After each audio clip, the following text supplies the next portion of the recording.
জঞ্জুয়া promotion হয়ে ৪র্থ Bengal রেজিমেন্টের commander হবেন, অধিনায়ক হবেন। তিনি যদি অধিনায়ক হয় তাহলে আমার চাকরি করা সম্ভব ছিল না। তৎকালীন সময়ে এখনকার আর্মি আর তখনকার আর্মি আকাশ এবং জমিনের মধ্যে যতদূর পার্থক্য, এতদূর পার্থক্য ছিল। তিনি যদি আমাকে একটা রিপোর্ট দিয়ে দেন আমার বিরুদ্ধে, আরেকজনের কাছে যাব, ৩ মাস পরে আমাকে ঘরে যেতে হবে। জঞ্জুয়ার ভয়ে আমি আমার বন্ধুকে লিখলাম, আমি ৪র্থ বেঙ্গল থেকে যে কোনো জায়গায়, তৎকালীন পূর্ব পাকিস্তানে আর না হয় পাকিস্তানের যে কোনো জায়গায়, তবে ৪র্থ বেঙ্গলে না। ৪র্থ বেঙ্গল থেকে আমার পোস্টিং হয়ে গেল ৮ম বেঙ্গল রেজিমেন্টে, যেটা আমি আগেই বলেছি। কয়েকদিন পরে দেখলাম যে জঞ্জুয়া সাহেবের ভয়ে আমি ৮ম বেঙ্গল রেজিমেন্টে পোস্টিং গেলাম, এই জঞ্জুয়া সাহেবের বদলি হয়ে আসলো অন প্রমোশন। জঞ্জুয়া সাহেব তার বদলি হয়ে গেল ৮ম বেঙ্গল রেজিমেন্টে। অর্থাৎ যেখানে বাঘের ভয় সেখানে রাত্রে হয়। যার ভয়ে আমি ৪র্থ বেঙ্গল ছেড়ে গেলাম, সেই ৪র্থ বেঙ্গলের অধিনায়ক হলো আব্দুর রশিদ জঞ্জুয়া। তার সাথে আমার দেখা হলো, কথা হলো, উনাকে অভিনন্দন জানালাম। উনি বললেন যে ৪র্থ বেঙ্গল রেজিমেন্ট থেকে ১০০-১৫০ ভালো সিপাহী, যারা স্পোর্টসম্যান, ভালো শুটার, বিভিন্ন কাজে যারা পারদর্শী, তুমি তাদেরকে চিনো, তাদেরকে বেছে নাও এবং ৮ম বেঙ্গল রেজিমেন্টের জন্য নিয়ে যাও। আমি বেছে নিলাম, উনাকে প্রত্যেকদিন রিপোর্ট দিতে লাগলাম। উনি সর্বপ্রথম একটা গ্রুপ নিয়ে চট্টগ্রাম ১৬ শহরে চলে গেলেন। দ্বিতীয় গ্রুপটা নিয়ে আমি ১৬ শহরে আসলাম।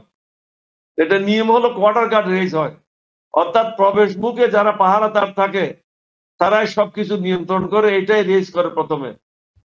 এই কোয়ার্টার গার্ড রেজ হওয়ার সময় তিনি আমাকে সন্ধ্যার সময় বললেন, তুমি কি আমার বন্ধু নাকি তুমি আমার শত্রু? এরকম একটা প্রশ্ন তার কাছ থেকে আমি আশা করিনি। তখন আমি বললাম, আপনি যেই পদে যেভাবে চান আমি সেই কাজ করতে রাজি আছি। আপনি যদি বলেন বন্ধুত্ব, সেটাতেও রাজি আছি। আপনি যদি শত্রুতা আমি চান, সেটাও করতে রাজি আছি। কারণ আমার পিছনে যাবার আর কোনো পথ ছিল না। তখন তিনি আমাকে বললেন, আমরা দুইজন এক জায়গা থেকে এসেছি, ৪র্থ বেঙ্গল রেজিমেন্টের থেকে। তুমি যদি আমার বন্ধু হয়ে যাও তাহলে ভালো হয়, না হলে তোমরা সব বাঙালিরা মিলে আমার বিরুদ্ধে ষড়যন্ত্র করবে। আমার পক্ষে ৮ম বেঙ্গল রেজিমেন্ট কমান্ড করা কষ্টকর হবে। তা আমি রাজি হলাম। তিনি আমার হাত ধরে রাখলেন এবং বললেন, তাহলে আমার কোয়ার্টার মাস্টারের দায়িত্ব নাও। নতুন ব্যাটালিয়নের কোয়ার্টার মাস্টারকে 18 ঘন্টা থেকে 20 ঘন্টা কাজ করতে হয়। সুই সুতা থেকে নিয়ে বন্দুক পর্যন্ত, রেশন, সবকিছু তাকেই জোগাড় করতে হয়। অন্যরা শুধু ট্রেনিং করবে, 6 ঘন্টা, 7 ঘন্টা, 8 ঘন্টা কাজ করে ঘুমিয়ে যাবে, কিন্তু কোয়ার্টার মাস্টার 24 ঘন্টা তাকে দৌড়তে হবে প্রত্যেকটা জিনিসের জন্য। আমি কোয়ার্টার মাস্টার দায়িত্ব নিলাম। 2 মাস পরে বোধহয়, আমার ঠিক স্মরণ নেই, এরকম ইলেকশন হলো। ইলেকশনে আওয়ামী লীগ 169টি আসনের মধ্যে 167টি আসন তারা পেল। বস্তুত এই নির্বাচন ছিল বাঙালি এবং অবাঙালিদের মধ্যে। এটা পাকিস্তানি এবং পূর্ব পাকিস্তানের মধ্যেই। এটা শেখ মুজিবের ইলেকশনও ছিল না, আওয়ামী লীগের ইলেকশনও ছিল না। বাঙালি এবং অবাঙালিদের মধ্যে ইলেকশন ছিল। লোকজন বাঙালিদেরকে ভোট দিয়েছে, যার জন্য তারা 167টি আসনে জয়লাভ করেছে। ইতিমধ্যেই যে কর্নেল এমআর চৌধুরী কুমিল্লাতে ছিলেন, তিনিও বদলি হয়ে চট্টগ্রামে ক্যান্টনমেন্টে আসলেন এবং তিনি ক্যান্টনমেন্টের চিফ ইন্সট্রাক্টর হিসেবে দায়িত্ব গ্রহণ করলেন। এটা ছিল ইবিআরসি, ইস্ট বেঙ্গল রেজিমেন্টাল সেন্টার। অর্থাৎ ইস্ট বেঙ্গল রেজিমেন্টের সৈন্যদের যেখানে ট্রেনিং দেওয়া হয়, সেই ট্রেনিং এ তিনি প্রধান প্রশিক্ষক হিসাবে আসলেন।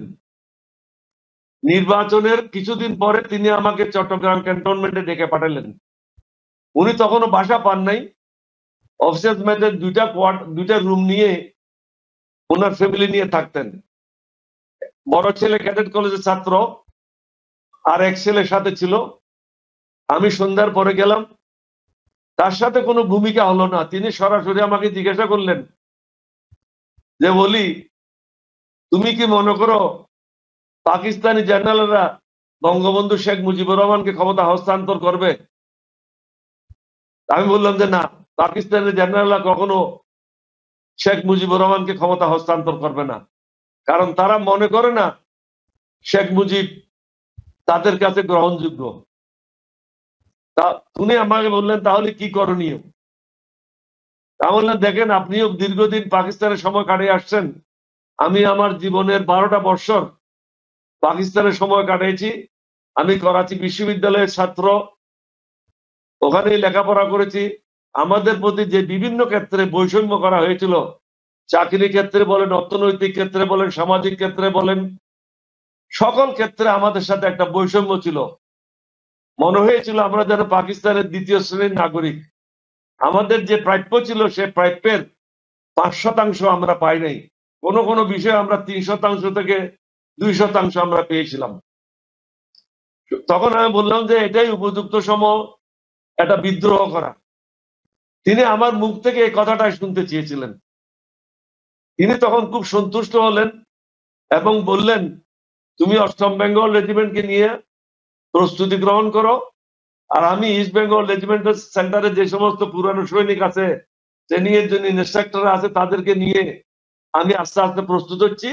তবে এই মুহূর্তে কোনো অফিসারদেরকে বলা যাবে না, কোনো বাঙালি অফিসারদেরকে বলা যাবে না। এর কিছুদিন পর তৎকালীন মেজর জিয়া এবং আমার অফিসের মধ্যে গ্যাপ ছিল 3 ইঞ্চির একটা দেওয়াল। বিভিন্ন সময় রেশনের জন্য আমার অফিসে ঢুকতেন, চিনির জন্য ঢুকতেন, তেলের জন্য ঢুকতেন, বিভিন্ন সময় কথা হতো, কিন্তু তার সাথে আমার কোনো ঘনিষ্ঠতা ছিল না। একদিন উনি আমাকে বললেন, তুমি একটু সন্ধ্যায় আমার বাসায় আসো। আমাদের অফিসার মেস থেকে উনার বাসা ছিল মাত্র 200-300 গজ দূরে। আমি সন্ধ্যায় গেলাম। উনি আইএসআই তে চাকরি করেছেন, আমি ইন্টেলিজেন্সে চাকরি করেছি। উনি আমাকে আমার কাছ থেকে অনেকগুলি কথা জানতে চাইলেন, জিজ্ঞাসা করলেন। আমার চৌধুরী সাহেব যেরকম কথা বলছেন অনুরূপ ভাবে তিনিও বললেন, বাংলাদেশের অবস্থা কি, ক্ষমতা হস্তান্তর হবে কিনা, ক্ষমতা হস্তান্তর না হলে আমাদের কি করণীয়। তা বললেন যে আপনি সিনিয়র, আপনি সিদ্ধান্ত নেবেন, আমি শুনবো শুধু। আমি এই কথাগুলি আপনার সাথে আলোচনা করার জন্য, অংশগ্রহণের জন্য প্রস্তুত না। আমি উনাকে অ্যাভয়েড করলাম। আমি জানতে চাইলাম উনি কত দূর এই ব্যাপারে আন্তরিক নাকি গোয়েন্দাগিরি করছেন। কয়েকদিন পরে উনি আবার আমাকে বাসায় ডেকে পাঠালেন। আমি বাসায় গেলাম। উনি আমাকে জিজ্ঞাসা করলেন। আমি তখন উনাকে বললাম, এতগুলি ভূমিকা না করে আপনি সরাসরি বলেন আমাকে আপনি কি চান, কি করলে ভালো হয়। উনি বললেন যে আমাদের বিদ্রোহ করা উচিত, তবে বিদ্রোহ করতে হলে তোমার প্রয়োজন, কারণ এখানে তোমার সাথে যে ট্রুপসের, বেঙ্গল রেজিমেন্টের ট্রুপসের সাথে তুমি ছিলে ফুটবল টিমের ক্যাপ্টেন, এবং 4 বেঙ্গল থেকে তুমি 130 জন না 35 জন নিয়ে আসছো, যার কারণে, এবং কোয়ার্টার মাস্টার হিসাবে তোমার গ্রহণযোগ্যতা অনেক বেশি, এবং ট্রুপসদের সাথে তোমার সরাসরি একটা যোগাযোগ রয়েছে।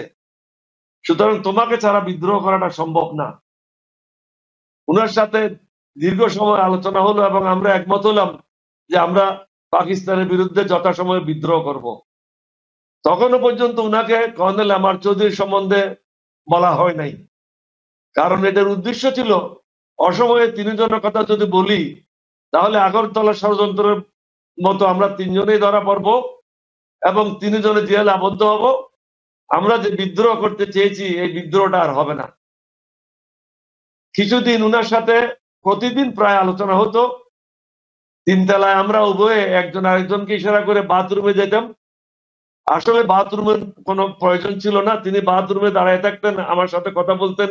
আমি মনে হয় বাইরে অপেক্ষা করতেছি এরকম ভান করতাম, আর উনি বাইরে এসে আমি ভিতরে ঢুকতাম, উনি বাইরে দাঁড়ায় থাকতেন।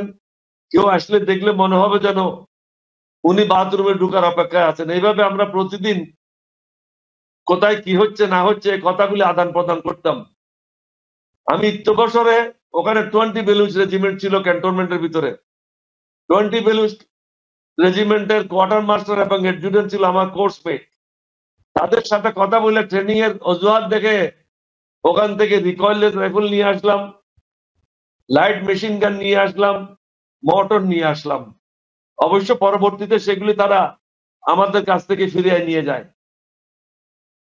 প্রতিদিন সন্ধ্যায় বেলুচ রেজিমেন্ট থেকে একজন বা দুইজন অফিসার আমাদের অফিসার বেঁচে আসা শুরু করলো, অর্থাৎ আমাদের উপর নজরদারি শুরু করলো, আমরা কি করছি না করছি এগুলি দেখা শুরু করলো। আমরা কিন্তু আমাদের সুবিধা মতো সময়ে আমি আমার চৌধুরীর সাথে পৃথকভাবে কথা বলছি, জিয়াউর রহমান সাহেবের সাথে পৃথকভাবে কথা বলছি।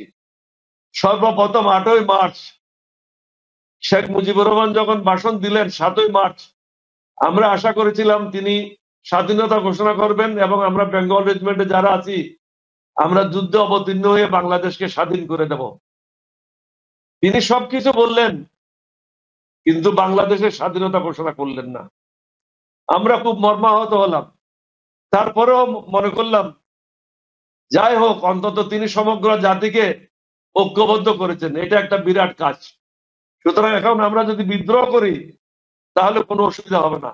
ইত্যবসর আমি বলতে ভুলে গেছি, colonel MR Chowdhury, lieutenant colonel Mujibur Rahman Chowdhury এবং ব্রিগেডিয়ার মজুমদারের মাধ্যমে, জেনারেল ওসমানী সাহেবের মাধ্যমে শেখ মুজিবুর রহমানকে আমরা 3বার বার্তা পাঠিয়েছি যে আমরা বেঙ্গল রেজিমেন্টে যারা আছে আমরা বিদ্রোহ করতে প্রস্তুত এবং এখনো পাঞ্জাবিদের সংখ্যা বেশি না, তাদেরকে হারিয়ে বাংলাদেশ স্বাধীন করা আমাদের জন্য সম্ভব। শেখ মুজিবুর রহমান কোনো অবস্থাতে রাজি হন নাই। এক পর্যায়ে আমরা চট্টগ্রামের প্রবীণ রাজনীতিবিদ এমআর সিদ্দিকী সাহেবের শরণাপন্ন হলাম। 18ই মার্চ এমআর সিদ্দিকী সাহেব ঢাকা আসলেন।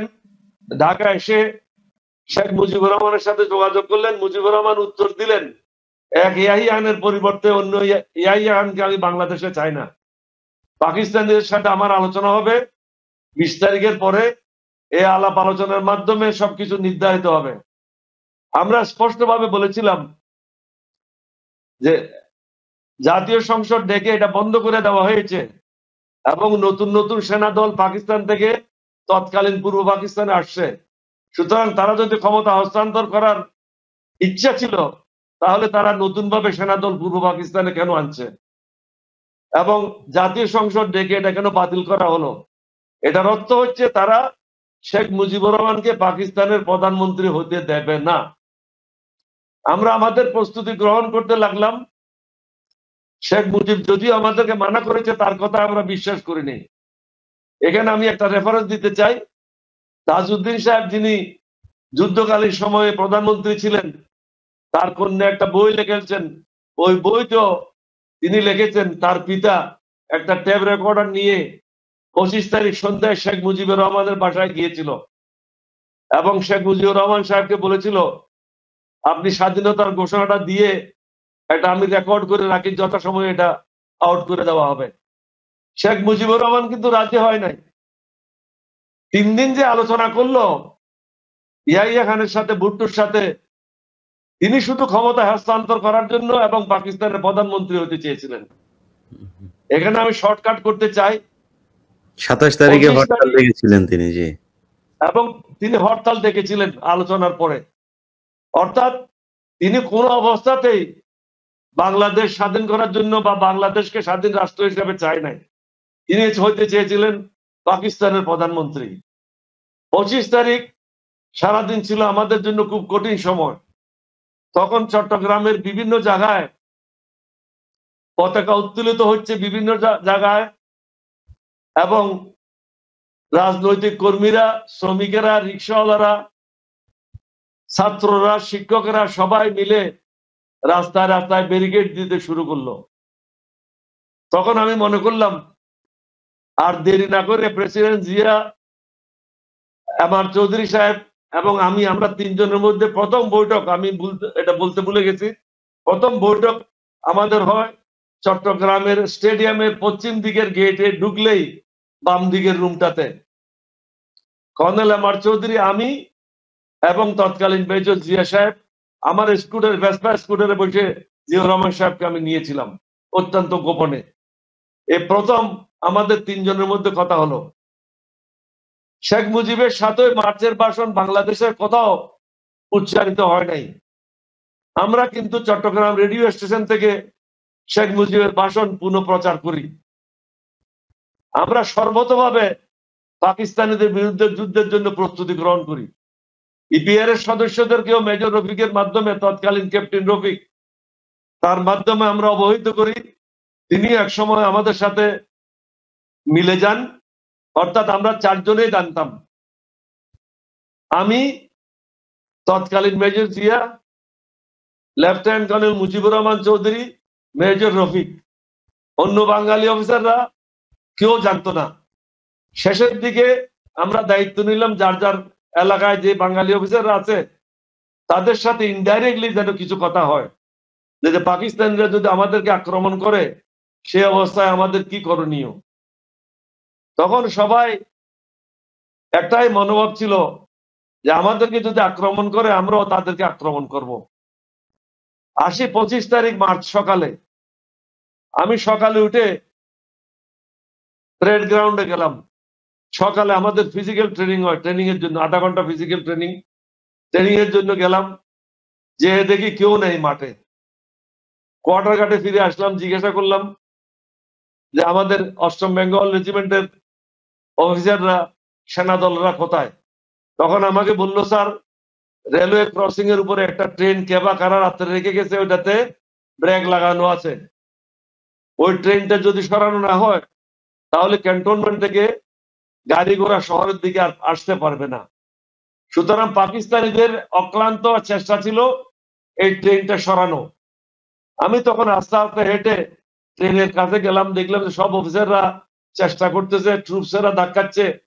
তখন একটা ট্রুপসের মধ্যে একজনে, যারা আমার বিশ্বস্ত লোক ছিল, তাদের মধ্যে একজনেই বলল যে স্যার ট্রেনটা সরানো সম্ভব, আমরা কিন্তু এটা সরানোর চেষ্টা করতেছি না, শুধু দেখানোর জন্য ধাক্কা লাগাচ্ছি, এই ট্রেনটা আমরা এখানে রেখে দেব। দুপুর পর্যন্ত এই ট্রেন আর সরানো হলো না। তখন লেফটেন্যান্ট কর্নেল জঞ্জুয়া, যিনি কমান্ডিং অফিসার ছিলেন, তিনি বেলুচ রেজিমেন্ট থেকে, ওখানে ট্যাঙ্কের তিনটা ট্যাঙ্ক ছিল, ট্যাঙ্কের একটা প্লাটুন একটা ছিল গ্রুপ, ওদের থেকে ফিটারদেরকে নিয়ে আসলো, মেকানিক নিয়ে এসে ট্রেনটা সরানো হলো। ট্রেনটা সরে রাস্তা পরিষ্কার করা হলো। তখন জঞ্জুয়া সাহেব সবাইকে নিয়ে ব্যাটালিয়ন হেডকোয়ার্টারে ফিরে আসলেন।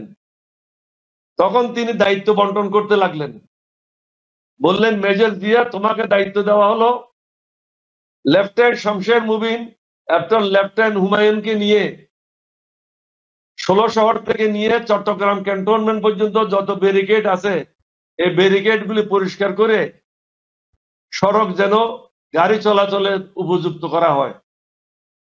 জঞ্জুয়া সাহেব স্বয়ং তৎকালীন মেজর মীর শওকত আলীকে নিয়ে সওয়াত জাহাজ থেকে অস্ত্র খালাস করার জন্য চট্টগ্রাম বন্দরে যান। অন্যান্য অফিসারদেরকে অনুরূপ ভাবে বিভিন্ন জায়গায় ডিউটি ছোট ছোট গ্রুপ করে পাঠানো হচ্ছে। তখন আমার মাথায় একটা চিন্তা আসলো, হঠাৎ করে জঞ্জুয়া সাহেব সবাইকে চারিদিকে পাঠানোর কারণটা কি? নিশ্চয়ই আজকে রাত্রে কোনো ঘটনা ঘটবে, যার কারণে তিনি ছোট ছোট গ্রুপ করে আমাদেরকে মারার জন্য ষড়যন্ত্র করতেছে। এটা আমার চিন্তা আসলো। আমি রুমে ফিরে এসে আমার পিস্তলটা নিলাম। আমার কাছে সরকারি ফান্ডের 5,000 না 6,000 টাকা ছিল, টাকাগুলি নিলাম। নিয়ে ব্যাটালিয়ন হেডকোয়ার্টার এসে কোয়ার্টার মাস্টার হিসেবে আমি ডিউটি অফিসারের দায়িত্ব নিলাম। যেহেতু আমার আন্ডারে ডাইরেক্টলি কোনো ট্রুপস নাই, হেডকোয়ার্টার ট্রুপস ইনডাইরেক্টলি আমার অধীনে ছিল। আমি সবাইয়ের সাথে যোগাযোগ মেনটেন করলাম। মগরিবের পরে হঠাৎ করে দেখলাম, দুপুরবেলা হঠাৎ করে দেখলাম সেকেন্ড লেফটেন্যান্ট আজম, ও এসে বলল, স্যার আমাকে জঞ্জুয়া সাহেব টেলিফোন করেছেন চট্টগ্রাম পোর্ট থেকে, আমি অ্যাসিস্ট্যান্ট কোয়ার্টার মাস্টারের দায়িত্ব গ্রহণ করলাম। অ্যাসিস্ট্যান্ট কোয়ার্টার মাস্টারের কোনো পদ পাকিস্তান সামরিক বাহিনীতে ছিল না। তখন আমার সন্দেহটা আরো ঘনীভূত হলো যে নিশ্চয়ই আজকে রাত্রে এই ঘটনাটা ঘটবে। যখন ওই টেলিফোন আসে, লেফটেন্যান্ট আজম দৌড়েই টেলিফোন রিসিভার উঠে এলেন। আমি তাকে সুযোগ দিলাম টেলিফোন উঠানোর জন্য। আমি চিন্তা করলাম তাকে বাধা দিলে তার সন্দেহ আমার উপর হবে, তাকে আমি ফ্রি ছেড়ে দিলাম। সন্ধ্যার পরে তাকে আমি বললাম, ট্রুপসরা যারা বাইরে আছে তারা ঠিক মতো খাওয়াটা পেয়েছে কিনা, কোয়ার্টার মাস্টার হিসেবে আমার দায়িত্ব আছে, আমি একটু দেখে আসি। আমি তখন তৎকালীন মেজর জিয়া যেখানে ডিউটি করছিলেন ওই জায়গার দিকে অগ্রসর হলাম, বের হয়ে ব্যারিকেডের সম্মুখীন হলাম।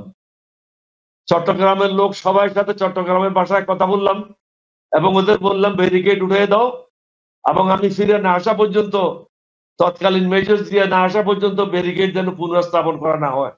উনি আসার পরে ব্যারিকেড আবার লাগানো হবে। আমি গিয়ে তৎকালীন মেজর জিয়াকে পাইলাম বাইজিদ বোস্তামি কোকা-কোলা ফ্যাক্টরির সম্মুখে। তখন আমি কোকা-কোলা ফ্যাক্টরি, ক্যারমান ফ্যাক্টরি বলতো, কোকা-কোলা ফ্যাক্টরির ভিতরে উনাকে অফিসে নিয়ে যাই। উনাকে নিয়ে গিয়ে আমার সন্দেহের কথা বললাম যে ঘটনা যদি ঘটে আজকে রাত্রে ঘটবে, কারণ অ্যাসিস্ট্যান্ট ডিউটি অফিসার হিসাবে আমার সাথে বা আমাকে পাহারা দেওয়ার জন্য লেফটেন্যান্ট আজমকে পাঠাইছে, আপনার সাথে একজন পাঞ্জাবি অফিসার দিয়েছে, এবং জঞ্জুয়ার সাথে নিয়ে গেছে মীর শওকত আলীকে, সবাইকে পৃথক পৃথক জায়গায় নিয়ে গেছে। দুইজন লোক শুধু মেসে ঘুমাচ্ছে, একজন হলো তৎকালীন ক্যাপ্টেন খালিকুজ্জামান আর পাঞ্জাবি ক্যাপ্টেন আহমদ আলী। আমি ফিরে আসলাম, জিয়া সাহেবকে বললাম যে আপনি তাড়াতাড়ি খাওয়ার অজুহাতে আপনি ঘরে ফিরে আসেন, দুজনে একসাথে বসে আমাদের পরিকল্পনা করতে হবে। উনি আমার কথা অনুযায়ী কিছুক্ষণ পরে আমার পিছু পিছু উনি চলে আসলেন। উনি ঘরে গেলেন, ঘরে গিয়ে বেগম জিয়ার কাছ থেকে শুনলেন জঞ্জুয়া সাহেব টেলিফোন করেছেন চট্টগ্রাম বন্দর থেকে জঞ্জুয়ার স্ত্রীকে, জঞ্জুয়ার স্ত্রী টেলিফোন করেছে বেগম খালেদা জিয়াকে, বেগম খালেদা জিয়া বলছেন জিয়াউর রহমানকে, অর্থাৎ স্ত্রীদের মাধ্যমে সেনাবাহিনী নিয়ন্ত্রণ হচ্ছে। জিয়াউর রহমান এই কথা শোনার পরে উনি তাড়াতাড়ি ব্যাটালিয়নে চলে আসলেন। আমি মূল সিটে বসা ছিলাম, এভাবে যখন বসে আছি আপনি সামনে আছেন, ঠিক এইভাবে আপনার পিছনে দরজা দিয়ে দেখলাম মেজর জিয়া ঢুকছেন। তখন মেজর জিয়া ঢুকার পরে সামনেই বসে পড়লেন। উনি বললেন যে তুমি কি শুনেছো কি অর্ডার আসছে? আমাদের না, বলতে জঞ্জুয়ার স্ত্রী আমার স্ত্রীকে বলেছে আমি যেন চট্টগ্রাম বন্দরে যাই সওয়াত জাহাজ থেকে অস্ত্র খালাসের জন্য। আমরা ঠিক কথাবার্তা বলছিলাম এবং উনাকে আমি ব্রিফ করছিলাম যে আজকে রাত্রে ঘটনা ঘটবে, যে সমস্যাগুলি আমি দেখেছি মাঠে, এটার লক্ষণ হচ্ছে আজকে রাত্রেই ঘটনা ঘটবে এবং আমাদেরকে বিদ্রোহ করতে হবে। তখনও পর্যন্ত কিন্তু আমরা বিদ্রোহের সিদ্ধান্ত নিই নাই। হঠাৎ দেখি পিছন থেকে, জিয়া সাহেবের পিছন থেকে তৎকালীন লেফটেন্যান্ট কর্নেল জঞ্জুয়া এবং মীর শওকত আলী ঢুকলেন। ঢুকে উনি শাউট করে বললেন, অলি কি ষড়যন্ত্র করতেছো তুমি? আমি স্যার ষড়যন্ত্র না, আমি শুনলাম আপনি জিয়া সাহেবকে চেয়েছেন চট্টগ্রাম বন্দরে যাওয়ার জন্য, আমি উনাকে তাড়াতাড়ি যাওয়ার জন্য অনুরোধ করছি, এবং উনি আমাকে বললেন যে গাড়ির ব্যবস্থা করো। গাড়ি টাড়ি এখন ড্রাইভার পাওয়া যাচ্ছে না, আমি ড্রাইভার তালাশ করতেছি, কারণ বিভিন্ন জায়গায় অনেকে ডিউটিতে চলে গেছে, ড্রাইভারও ঠিক জায়গায় নাই, গাড়িও ঠিক জায়গায় নাই, এটা আমাকে ঠিক করতে হবে। উনি বললেন যে গাড়িরও কোনো প্রয়োজন নাই, গার্ডেরও কোনো প্রয়োজন নাই, আমি নেভির থেকে একটা ট্রাক নিয়ে আসছি। জিয়াউর রহমান ওই ট্রাকে করে গার্ড নিয়ে, আমি নেভির গার্ড নিয়ে আসছি 11 জন, এদেরকে নিয়ে জিয়াউর রহমান এখনই রওনা হতে হবে। তখন কিন্তু যখন ওনারা আসলেন হেডকোয়ার্টারে আমার সাথে কথাগুলি বলতেছিল, এর আগে আমি হুমায়ুনকে, লেফটেন্যান্ট আজমকে বলছিলাম দুইজন একসাথে জায়গা থেকে লাভ নাই, তুমি রাত্রে 3টা পর্যন্ত ঘুমাও, 3টায় তোমাকে উঠাই দেবো, 3টার থেকে সকাল পর্যন্ত তুমি ডিউটি করবে, দুইজন একসাথে না। আমরা যখন সবাই নামতেছিলাম তখন লেফটেন্যান্ট আজম ঘুমানো অবস্থায় ছিল সামনের একটা রুমে, কারণ আমার চিন্তা ছিল যাই কিছু হয় 3টার আগেই ঘটবে, সুতরাং আজম যেন টের না পায়। আজম ঘুমাচ্ছিল। এই সময় আমি সবাইকে বিদায় দেওয়ার জন্য সিঁড়ি দিয়ে নামছিলাম, হঠাৎ একটা টেলিফোন আসলো। আমি দৌড়ে গিয়ে টেলিফোন অ্যাটেন্ড করলাম। টেলিফোনের অপর প্রান্তে ছিল জনাব কাদের, স্ট্যান্ডার্ড চার্টার্ড ব্যাংকের সিনিয়র ভাইস প্রেসিডেন্ট। উনার সাথে চট্টগ্রাম ক্লাবে একদিন কথা হয়েছিল। উনি আমাকে জিজ্ঞাসা করছিলেন একদিন যে মামা, বাংলাদেশে যদি কোনো সময় সমস্যা হয় পাকিস্তানের সাথে, তাহলে তোমরা কি করবে? আমরা বললাম যে আমরা বাঙালিদের সাথে কোনোদিন বেইমানি করব না, আপনাদের সাথে কাঁধে কাঁধ মিলিয়ে যা কিছু করার তাই করব। ওই কাদেরে টেলিফোন করলেন, মামা ঢাকায় বিদ্রোহ শুরু হয়ে গেছে, পাকিস্তানের রাস্তায় নেমে আসছে, এবং ইতিমধ্যে অনেক বাঙালিকে হতাহত করেছে, ট্যাঙ্ক নেমে আসছে, আর্টিলারি ফায়ার হচ্ছে, ঢাকার অবস্থা খুবই খারাপ। একজন লোক এখন আসছে গাড়িতে করে, উনার কাছ থেকে এই সংবাদটা পেলাম। তখন আমি উনাকে বললাম, আপনি আওয়ামী লীগের সব নেতাদের ঘরে ঘরে যান, সবাইকে বলেন আমরা বিদ্রোহ করতে প্রস্তুত আছি, জিয়াউর রহমান শুধু রাজি হলেই আমরা অফিসিয়ালি বিদ্রোহটা করব। আমি এই কথাগুলি শেষ করতে পারি নাই, ততক্ষণে তৎকালীন মেজর জিয়া, আমাদের অধিনায়ক লেফটেন্যান্ট কর্নেল জঞ্জুয়া, মীর শওকত আলী, তিনজনে গিয়ে ট্রাকের সামনে দাঁড়ায় রইলেন। জিয়াউর রহমানকে উঠিয়ে দেওয়ার জন্য ওনারা দাঁড়ালেন। আমি হাতে ইশারা করে জিয়াউর রহমানকে দেখালাম যে আপনি গেলে আপনাকে বন্দি করা হবে। উনি আমাকে ইশারা করে বললেন কিছু লিখে দাও। আমি উনাকে ইশারা করে বললাম লিখে দেওয়ার সময় নাই, আপনি আস্তে আস্তে যান, সংবাদ পেয়ে যাবেন। জঞ্জুয়া সাহেব জিয়াউর রহমানকে বসে রওনা করে দিলেন, আর জঞ্জুয়া মেজর শওকতকে নিয়ে তার বাসার উদ্দেশ্যে রওনা হলেন। দুটোটা একই রাস্তায়, প্রথমে অফিসার্স মেস, তারপরে জঞ্জুয়ার বাসা। আমি করলাম কি, আর সময় দেরি না করে একটা গ্রুপকে ক্যাপ্টেন খালেকুজ্জামানের নেতৃত্বে বললাম আপনাদের যাওয়ার কথা এম্বার্কেশন হেডকোয়ার্টার, একই রাস্তা, সুতরাং কোনো রিস্ক নাই। আপনি তাড়াতাড়ি গিয়ে জিয়াউর রহমানকে বলেন ঢাকায় বিদ্রোহ শুরু হয়ে গেছে, পাকিস্তানরা বাঙালিদের উপর হত্যাযজ্ঞ চালাচ্ছে, ট্যাঙ্ক রাস্তায় নেমেছে, আর্টিলারি রাস্তায় নেমেছে, এবং আওয়ামী লীগের কোন নেতার কোনো খোঁজ খবর নাই। জিয়াউর রহমানকে গিয়ে দেওয়ানহাট ওভার ব্রিজের কাছে পেলেন, ওখানে একটা বড় ব্যারিকেড ছিল। ওই ব্যারিকেড ক্রস করা জিয়াউর রহমানের জন্য সম্ভব ছিল না। ওখানে গিয়ে পাইলেন, এখন জিয়াউর রহমান সিদ্ধান্ত নিলেন ফিরে আসবেন। তখন তিনি তার সাথে যে ট্রুপস গুলি ছিল নেভির, তাদেরকে বলল যে আমার জন্য সংবাদ এসছে ব্যাটালিয়ন হেডকোয়ার্টার থেকে, অধিনায়ক সাহেব বলছেন ফিরে যাওয়ার জন্য, সুতরাং আমাদেরকে ফিরে যেতে হবে।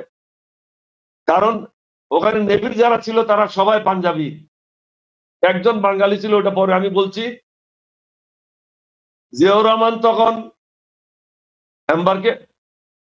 দেওয়ানহাট ওভার ব্রিজের এলাকা থেকে ফিরে আসলেন। আমি উনাকে সামনে রিসিভ করলাম। উনি আসার আগেই লেফটেন্যান্ট আজমকে আমি অ্যারেস্ট করলাম। লেফটেন্যান্ট হুমায়ুন রেলওয়ে ক্রসিং এর কাছে ছিল 16 শহরে, তাকে অ্যারেস্ট করলাম। ক্যাপ্টেন আজম অফিসার মেজর ছিল, তাকে অ্যারেস্ট করলাম। অর্থাৎ 3 জন পাঞ্জাবি অফিসারকে আমি তখন অ্যারেস্ট করলাম। কিছুক্ষণ পরে আমাদের মেস হাবিলদার ছিল আব্দুল আজিজ। আব্দুল আজিজ এসে বলল, স্যার 2 জন পাঞ্জাবি অফিসার এখন ইপিআর মেসে ঢুকেছে। তখন ইপিআর ছিল, ইপিআর মেসটা ছিল আমাদের অফিসার মেসের ঠিক সম্মুখে, মধ্যখানে শুধু 15 ফিটের একটা রাস্তা, মাটি সহ হয়তো 20 ফিট হবে, 25 ফিট হবে। অপরদিকে ছিল তৎকালীন ইপিআর এর অফিসার্স মেস। ওখানে এসে ঢুকলো মেজর হামিদ, উনি ছিলেন জিয়াউর রহমানের কোর্সমেট, আর ক্যাপ্টেন নজর। আমি তখন 12 জন সেনাবাহিনীর সদস্য দিয়ে 8ম বেঙ্গল রেজিমেন্টের ওরা 2 জনকেও অ্যারেস্ট করলাম। অর্থাৎ তখন পর্যন্ত 5 জন অ্যারেস্ট হয়ে গেল। জিয়াউর রহমান সাহেব যখন আসলেন, উনি আমাকে জিজ্ঞাসা করলেন এখন কি করতে হবে। আমি বললাম যে আমি 5 জনকে অ্যারেস্ট করে রেখেছি, এখন আপনাকে সিদ্ধান্ত নিতে হবে, আমরা বিদ্রোহ করতে হবে। উনি বললেন যে ঠিক আছে, পূর্ব পরিকল্পনা অনুযায়ী তুমি লেফটেন্যান্ট কর্নেল জঞ্জুয়াকে অ্যারেস্ট করে নিয়ে আসো। আমি ওনাকে বললাম যে না, আমি যদি এখন ব্যাটালিয়ন থেকে চলে যাই তাহলে এখানে অনেক কনফিউশন হবে, বিশৃঙ্খলা হবে। কারণ সমস্ত ব্যাটালিয়নে যারাই আছে অবশিষ্ট, এরা আমার নেতৃত্বে আছে, আমার কমান্ডে আছে, এবং অফিসার 5 জনকে আমি অ্যারেস্ট করেছি, তারাও হয়তো পলায় যাবে। সুতরাং আমাকে এখানে থাকতে হবে। আপনি তাড়াতাড়ি গিয়ে লেফটেন্যান্ট কর্নেল জঞ্জুয়াকে অ্যারেস্ট করে নিয়ে আসেন। আসার পথে অফিসার মেসের থেকে তৎকালীন মেজর শওকতকেও নিয়ে আসেন। তিনি আসার পথে মেজর শওকতকেও নিয়ে আসলেন, জঞ্জুয়াকে অ্যারেস্ট করে নিয়ে আসলেন। তাহলে মোট পাঞ্জাবি অফিসারের সংখ্যা হলো 6 জন। 6 জন পাঞ্জাবি অফিসার লেফটেন্যান্ট কর্নেল জঞ্জুয়া সহ আমাদের ট্রুপসদের হাতে নিহত হয়। এই ব্যাপারে আমি দীর্ঘ কোনো ব্যাখ্যা দিতে চাই না। আমাদের ট্রুপসদের হাতে তারা রাইফেলের গুলিতে নিহত হয়। তারপরে আমি পুরো ব্যাটালিয়নে যারা অবশিষ্ট ছিল তাদেরকে মধ্যখানে একত্রিত হওয়ার জন্য বলি, এবং যারা বাইরে আছে তাদেরকে সংবাদ পাঠাই তারা যেন ব্যাটালিয়ন হেডকোয়ার্টারে দ্রুত ফিরে আসে। মেজর শওকতকে দায়িত্ব দেওয়া হলো তিনি একটা জিপ নিয়ে শহরে যাবেন, শহরে গিয়ে আওয়ামী লীগের নেতাদের ঘরে ঘরে গিয়ে তাদেরকে বলবেন যে ৮ম বেঙ্গল রেজিমেন্ট মেজর জিয়ার নেতৃত্বে বিদ্রোহ করেছে, আপনারা ঘর থেকে বের হন, পাকিস্তানের বিরুদ্ধে যুদ্ধ করার জন্য প্রস্তুতি গ্রহণ করেন। আমি ব্যাটালিয়নের অবশিষ্ট সেনা সদস্যদেরকে মধ্যখানে খোলা জায়গা আছে, এখনো যদি আপনি সিডিএ মার্কেটে যান খোলা জায়গা নিশ্চয় পাবেন, ওই খোলা জায়গায় একত্র করলাম এবং সামরিক কায়দায় সেলিউট দিয়ে ৮ম বেঙ্গলের অবশিষ্ট সদস্যদেরকে জিয়াউর রহমানের হস্তান্তর করলাম। জিয়াউর রহমান তখন আমার হাত ধরে উপরের দিকে, আমাদের দুজনের হাত, তখন উনি বললেন আমরা এই মুহূর্ত থেকে পাকিস্তানের বিরুদ্ধে বিদ্রোহ করলাম এবং সর্বাত্মক যুদ্ধে জিতা পর্যন্ত, বাংলাদেশ স্বাধীন না হওয়া পর্যন্ত আমাদের যুদ্ধ অব্যাহত থাকবে। আপাতত এই বক্তব্যটা ওখানে ছিল। তখন আমরা চিন্তা করলাম এখন কি করণীয়। আমি বললাম এখানে যদি আমরা এই জায়গায় থাকি তাহলে সকালে F-86 প্লেন এসে আমাদেরকে বোম মারে উড়িয়ে দেবে, সুতরাং আমাদেরকে এই জায়গা ছেড়ে শহরের বাইরে কোনো একটা জায়গায় একত্রিত হতে হবে। একটা কোশ্চেন আছে, সেটা হচ্ছে যে আপনারা যখন জিয়াউর রহমান যখন বললেন যে আমরা পাকিস্তানের বিরুদ্ধে বিদ্রোহ করলাম এবং দেশ স্বাধীন না হওয়া পর্যন্ত আমরা যুদ্ধ চালিয়ে যাব, এর আগে কি আপনাদের কাছে আওয়ামী লীগের কোনো মেসেজ বা শেখ মুজিবের কোনো অর্ডার কোনো কিছু ছিল? আওয়ামী লীগের সাথে আমাদের কোনো কথাই হয় নাই, শুধু কাদের সাহেবের সাথে কথা হয়েছিল, যিনি বলেছিলেন ঢাকাতে গোলমাল শুরু হয়েছে। তখন তাকে আমি বলেছিলাম আমরা বিদ্রোহ করতেছি, আপনি সবাইকে খবর দেন। আওয়ামী লীগের সবাই জীবনের ভয়ে গর্তের মধ্যে পলায়ে গিয়েছিল। আপনি এখন একজন সিভিলিয়ান, আপনি আমাকে বলেন বন্দুক নিয়ে যখন যুদ্ধ শুরু হয় আপনি কি করবেন? আপনি প্রথমে পলায়ে যাবেন। আমি সৈনিক হিসাবে আমি চেষ্টা করব গুলিটা কোত্থেকে আসতেছে, কিভাবে মোকাবেলা করবো সেটাই চিন্তা করব। সুতরাং কোন সিভিলিয়ানের পক্ষে পাকিস্তান সামরিক বাহিনীর সাথে যুদ্ধ করা এটা সম্ভব ছিল না, তারা পলায়ে গিয়েছিল। তারা অবশ্য পরে আমাদের সাথে একত্রিত হয়েছে, 2 দিন পরে, কেউ 3 দিন পরে আমাদের সাথে একত্রিত হয়েছে, বিভিন্ন ভাবে আমাদেরকে রেশন দিয়ে সাহায্য করেছে। তখন পর্যন্ত তারা যুদ্ধে কোনো অংশগ্রহণ করে নাই। আওয়ামী লীগের শতকরা একজন লোকও যুদ্ধে অংশগ্রহণ করে নাই। ছাত্রলীগের অনেক ছেলে পরে পর্যায়ে আমাদের কাছ থেকে ট্রেনিং প্রাপ্ত হয়, ট্রেনিং পেয়ে আমাদের সাথে যুদ্ধ অংশগ্রহণ করে। অনেকে আবার সরাসরি ইন্ডিয়ান নেতৃত্বে যুদ্ধে অংশগ্রহণ করে, তারা আমাদের সাথে ছিল না, তারা ছিল সরাসরি ইন্ডিয়ান নেতৃত্বে, যারা রর অধীনে কাজ করেছিল। আমি ওইদিকে যাচ্ছি না, আমার কথাগুলি আমি সংক্ষিপ্ত করি। আমরা রাত্রে সারা রাত হেঁটে করলডেঙ্গা পাহাড়ে গেলাম, বোয়ালখালী নামক স্থানে। ওখানে গিয়ে সকাল হয়ে গেল, জিয়াউর রহমান সাহেব সবাইকে শপথ বাক্য পাঠ করালেন, আমি সংক্ষেপ করছি, এবং আমরা পরিকল্পনা করলাম কিভাবে আমরা রিঅর্গানাইজ করে পুনর্গঠিত করে কিভাবে শহরে প্রবেশ করব। তখন পরিকল্পনা হলো তৎকালীন মেজর শওকত একটা কোম্পানি নিয়ে চট্টগ্রাম বন্দরে যাবেন। ইতিমধ্যে তৎকালীন ইপিআর এর মেজর হারুন এবং তার একটা কোম্পানি আমাদের সাথে একত্রিত হয়েছিল কাপ্তাই থেকে এসে, তাকে আমরা সাথে নিলাম। তাকে দায়িত্ব দেওয়া হলো চট্টগ্রাম কোর্ট বিল্ডিং এলাকায়, এটা হলো সবচেয়ে উঁচু পাহাড়, ওখানে তিনি অবস্থান গ্রহণ করবেন এবং পাকিস্তানিদের সাথে যুদ্ধ অংশগ্রহণ করবেন। লেফটেন্যান্ট শমশের মুবিনকে দায়িত্ব দেওয়া হলো চট্টগ্রাম মেডিকেল কলেজ এলাকাতে একটা গ্রুপ নিয়ে তিনি যারা চট্টগ্রাম ক্যান্টনমেন্ট থেকে বেরিয়ে আসবেন শহর রাস্তা দিয়ে, তাদের সাথে যুদ্ধ লিপ্ত হবেন। ক্যাপ্টেন সাদেক, তাকে দায়িত্ব দেওয়া হলো একটা গ্রুপ নিয়ে সীতাকুণ্ডে তিনি যাবেন এবং সীতাকুণ্ডে থেকে তিনি দুই দিকেই দেখবেন, চট্টগ্রাম শহর থেকে যারা বাইরে যেতে চায় তাদের সাথে যুদ্ধ লিপ্ত হবেন, কুমিল্লা থেকে যদি কেউ আসতে চায় তাদের সাথে যুদ্ধ লিপ্ত হলেন। দুঃখের বিষয় হলো 2 দিন বা 3 দিন পরে সাদেকুর রহমান অ্যাক্সিডেন্ট করে তিনি আগরতলা চলে যান এবং ওই ট্রুপসটা একজন নায়েব সুবেদারের নেতৃত্বে থাকে। পরবর্তী পর্যায়ে ক্যাপ্টেন মতিন 4 বেঙ্গল থেকে আসে জিয়াউর রহমানের অনুরোধে। এটা আমি পরে বলা উচিত ছিল, আগেই বলে রাখছি। ক্যাপ্টেন খালিকুজ্জামানকে দায়িত্ব দেওয়া হলো চকবাজার এলাকাতে, চট্টগ্রাম চকবাজার এলাকাতে।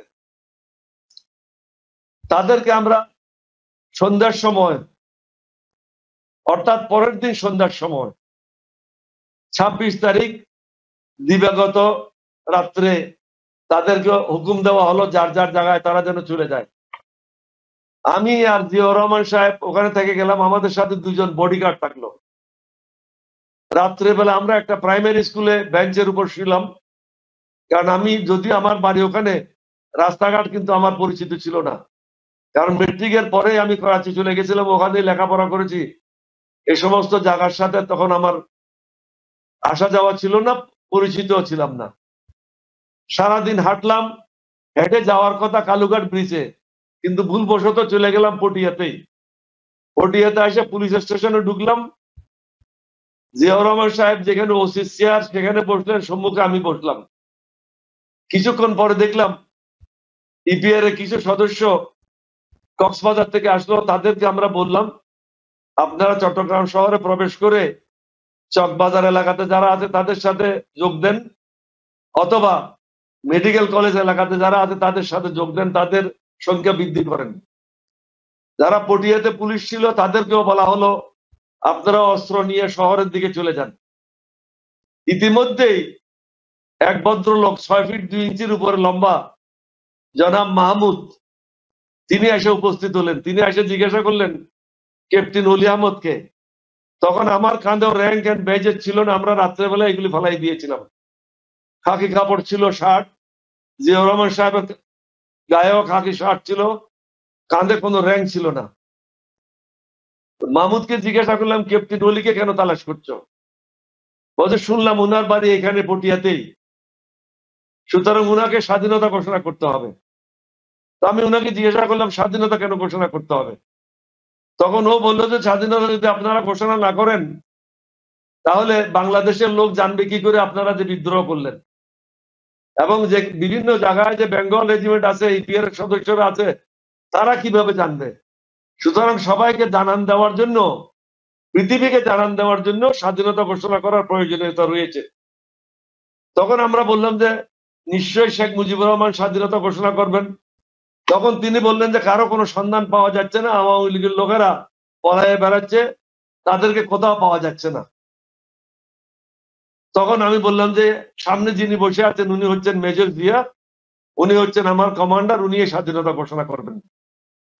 আমি যে কথাগুলি বললাম, আমি যে সর্বপ্রথম বিদ্রোহ করেছি, আমি যে সর্বপ্রথম জিয়াউর রহমানকে স্বাধীনতা ঘোষণা করার জন্য বলছি, এই দলিলগুলি আমার কাছে আছে, অরিজিনাল দলিল, এটা কোনো মুখের কথা নয়। যে দলিলগুলি নিয়ে আমি অক্সফোর্ড, ব্রুকস, লন্ডন থেকে পিএইচডি করেছি, শুধু স্বাধীনতা যুদ্ধের উপর নয়, স্বাধীনতা যুদ্ধের প্রাককালে কি কি ঘটনা ঘটেছিল 1947 সাল থেকে সবকিছু বর্ণনা করতে হয়েছে। মুক্তিযুদ্ধে শুধু একটা চ্যাপ্টার ছিল, সেটার জন্য আমার প্রয়োজন ছিল জিয়াউর রহমান কি করেছে, মেজর শওকত কি করেছে। সুতরাং ওই ডকুমেন্টগুলি এখন আমার হাতে আছে, অরিজিনাল ডকুমেন্ট। ওখানে লেখা আছে, মেজর শওকতে লিখেছে, he informed, in fact he was the first officer to inform Ziaur Rahman to declare independence of Bangladesh. আর জিয়াউর রহমানের হাতে লেখা আছে, he played the main role which enabled 8 Bengal, East Bengal regiment to revolt on the crucial night of 25-26 March. এটা original annual confidential report গুলি আমার কাছে আছে, দুটাই আছে, যেটা আমার পিএইচডি থিসিসের একটা অংশে এটা লিপিবদ্ধ করা আছে। সুতরাং কোন অবস্থাতেই শেখ মুজিবুর রহমান বা আওয়ামী লীগের কেউ স্বাধীনতা ঘোষণা করে নাই, এবং করা সম্ভব ছিল না। কারণ পাকিস্তান সামরিক বাহিনী তারা অত্যন্ত একটা দক্ষ বাহিনী ছিল।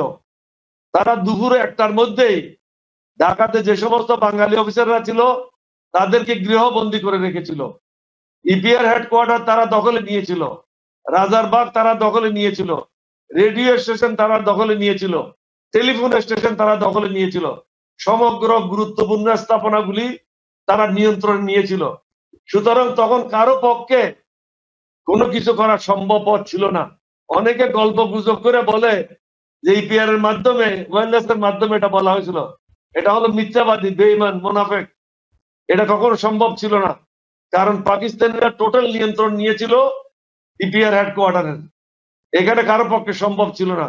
সমগ্র ক্যান্টনমেন্টে যে সমস্ত বাঙালি অফিসাররা ছিল তারাও পাকিস্তানিদের নিয়ন্ত্রণে ছিল। সর্বপ্রথম শহীদ রাষ্ট্রপতি জিয়াউর রহমানের নেতৃত্বে আমি ক্যাপ্টেন ওলিয়া হিসাবে বিদ্রোহ করেছি, এটার ডকুমেন্ট আমার কাছে আছে। এবং জিয়াউর রহমান সাহেবকে স্বাধীনতা ঘোষণার জন্য আমি পরামর্শ দিয়েছিলাম, এটাও ডকুমেন্ট আমার কাছে আছে। যদি কেউ দেখতে চায় আমার কাছে পাঠাবেন, আমি অরিজিনাল ডকুমেন্ট গুলি দেখাবো। আওয়ামী লীগের কেউ স্বাধীনতা ঘোষণা করে নাই। আমি যখন ইন্টারভিউ নিচ্ছিলাম পিএইচডি তে, তখন মেজর শফাত জমিল বলছিল শেখ মুজিবুর রহমান কোর্ট এট অ্যারেস্ট, অর্থাৎ তিনি নিজেই পাকিস্তানিদের হাতে স্বপ্রণোদিত হয়ে বন্দী হয়েছিলেন। অর্থাৎ তিনি ক্যান্টনমেন্টে টেলিফোন করেছিলেন যে আমাকে ধরে নিয়ে যাও। যার জন্য মেজর সালেক সিদ্দিক যে বইটা লিখেছেন, বইতে লিখেছেন যে পাকিস্তান সেনারা যখন শেখ মুজিবের ঘরে যায়, ইস্ত্রি করা পায়জামা পাঞ্জাবি নিয়ে একটা বাক্স নিয়ে তিনি অপেক্ষা করছিলেন আমাদের জন্য। এটাতে বোঝা যায় শেখ মুজিব বাংলাদেশের স্বাধীনতা চায় নাই। তিনি যদি স্বাধীনতা চাইতো, তিনিও তাজউদ্দিনের মতো, আওয়ামী লীগের অন্যান্য নেতাদের মতো ভাষা ত্যাগ করে মুক্তিযুদ্ধের জন্য প্রস্তুত হতো। তিনি সবাইকে বলছেন আপনারা নিজ নিজ ঘর থেকে পলায়ে যান, নিরাপদ স্থানে চলে যান, সবাইকে এই কথা বলছেন। তিনি বাসায় থেকে গেলেন। সুতরাং এই সমস্ত মিথ্যা কথা বলে কোনো লাভ নেই। এতদিন পর্যন্ত এই কথাগুলি ওপেনলি বলতে পারি নাই, কিন্তু আকার ইঙ্গিতে আমার থিসিসে এই বই এগুলি সব লেখা আছে। আমার কাছে অরিজিনাল ডকুমেন্ট গুলি আছে। আওয়ামী লীগের যদি কারো সন্দেহ হয় আমার সাথে দেখা করতে পারে, তাদেরকে আমি দেখাবো। বেঈমানির জন্য, মুনাফিকির জন্য অনেক কিছু বলতে পারে। তারা আজকে বাংলাদেশটাকে ধ্বংস করেছে।